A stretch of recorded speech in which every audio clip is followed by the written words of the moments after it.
नमस्ते भारत। अपने इस वीडियो के माध्यम से दो बहुत बड़े महत्वपूर्ण अहम जो निर्णय आए हैं राज कुंद्रा और शिल्पा शेट्टी कुंद्रा के मामले में, वो मैं आपको बताना चाहती हूँ। और दोनों फैसले इधर उधर से नहीं आए हैं, मुंबई की 2 कोर्ट से निकल कर के आए हैं। अभी थोड़ी देर के फैसले हैं, आज के फैसले हैं। आप लोगों के सामने उन फैसलों को रखूंगी, उन फैसलों के क्या बेसिस हैं, कितना बड़ा आघात और झटका राज और शिल्पा को लगा है, इनफैक्ट पूरे खेमे को लगा है, ये आप लोगों को बताना चाहती हूँ। निवेदन करती हूँ कि इस वीडियो को अंत तक देखिएगा, अपना पॉइंट ऑफ व्यू कमेंट के माध्यम से मुझ तक पहुँचाइएगा, और जिन लोगों ने मेरे चैनल को अभी तक नहीं सब्सक्राइब किया है वो ज़रूर कर लीजिएगा। देखिए, राज कुंद्रा पोर्नोग्राफिक जो फिल्म है, अश्लील फिल्म है, उनका बेताज बादशाह ऑलमोस्ट बनने की कगार पर ही था कि उसके सितारे गर्दिश में आ गए, मौसम जीवन का बदल गया, और उसके बाद सीधे सीधे ऑथर रोड जेल में आजकल वो हैं, वहाँ पहुँच गए। राज के बारे में मैं अहम और महत्वपूर्ण खबर दूँ उससे पहले आप सभी लोगों को हैंडलूम दिवस की हार्दिक शुभकामनाएं। मैं आप लोगों से ये निवेदन करना चाहती हूँ कि हमारे देश में जितने भी वीवर्स हैं, जितने भी आर्टिजन्स हैं, उनको हमारी मदद की आवश्यकता है। हमारी बहुत रिच संस्कृति है, हमारी संस्कृति का बहुत महत्वपूर्ण हिस्सा हमारे वीवर्स, हमारे आर्टिजन्स हैं। उनसे सामान खरीदें ताकि वो लोग विलुप्त ना हो जाएं। हम जिस चीज़ के लिए विश्व में जाने जाते हैं, हैंडलूम, वो ख़त्म ना हो जाए। मैंने खुद ये मोडाल सिल्क का दुपट्टा है, ये पूरा देखिए अजरक का काम है, सारा हाथ का काम है, ये पूरे का पूरा हाथ से, और ये पूरी छपाई की गई है मोडाल सिल्क पर। ये दुपट्टा पहना है और मैं खुद बहुत प्रमोट करती हूँ हैंडलूम को। ये कुर्ता हैंडलूम का है, सब कुछ हैंडलूम से ही मैं लेती हूँ, ताकि हमारे देश में हमारे जो इतने टैलेंटेड वीवर्स हैं, आर्टिजन्स हैं, वो भूखे ना मरे और हमारी संस्कृति का एक ये हिस्सा महत्वपूर्ण खत्म ना हो। चलिए, अब मैं राज कुंद्रा पर आती हूँ। राज कुंद्रा को पहला जो झटका लगा वो लगा मुंबई के सेशंस कोर्ट से।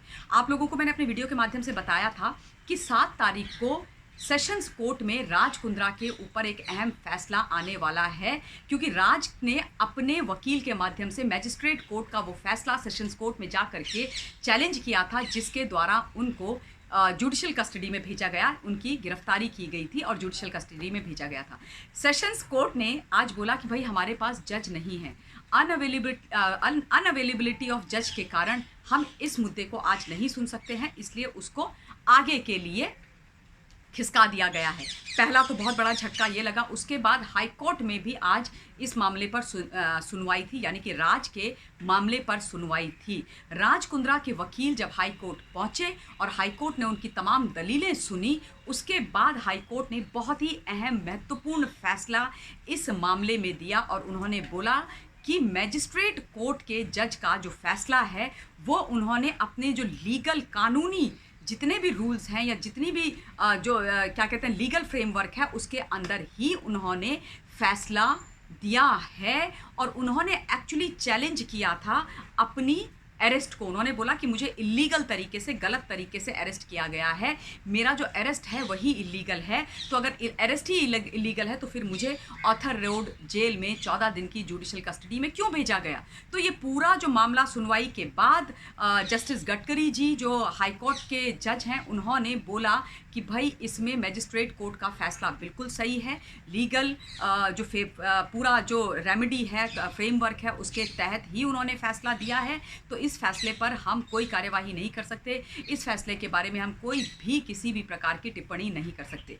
तो ये एक दूसरा बहुत बड़ा झटका राज कुंद्रा को आज लगा, शिल्पा शेट्टी कुंद्रा को लगा, और जो उम्मीदें उनको 7 अगस्त से थी, वो सारी की सारी उम्मीदें धराशायी हो गई, दोनों कोर्ट में, सेशंस कोर्ट में भी और हाई कोर्ट के अंदर भी।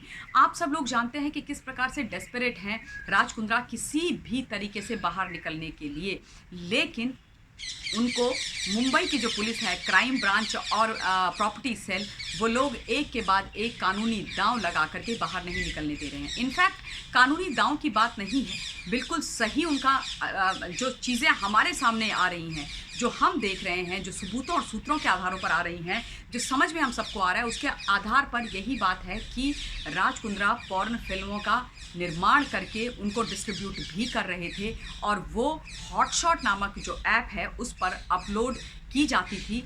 वो हॉटशॉट ऐप भी राज कुंद्रा के द्वारा, आर्म्स प्राइम उनकी जो कंपनी है उसके द्वारा ही बनाया गया है, और उसके बाद उन्होंने अपनी ब्रदर इन लॉ की कंपनी कैंड्रिन को वो दिया था।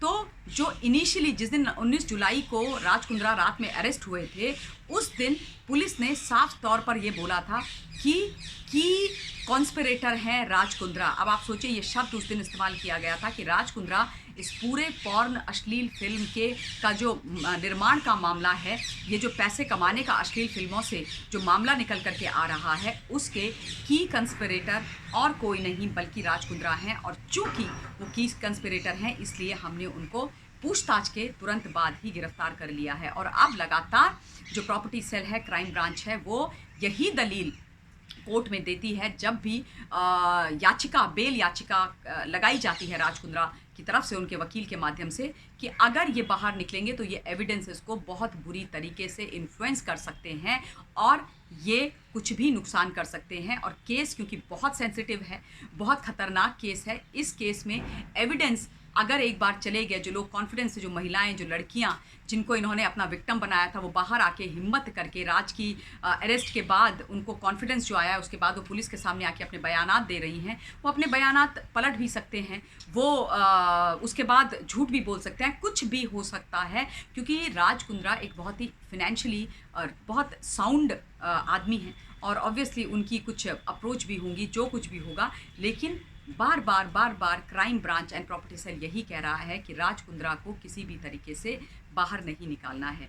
अब इस वीडियो के लिए मैं अपनी वाणी को विराम देना चाहती हूँ। आप लोगों से निवेदन करती हूँ कि अपना पॉइंट ऑफ व्यू या कोई भी लेटेस्ट न्यूज़ आपको इस बारे में पता हो तो आप लोग मुझ तक पहुँचाइएगा। अगली वीडियो के माध्यम से जल्द आप लोगों के बीच में हाजिर होंगी। Till then stay safe, stay blessed and buy handloom product. Thank you.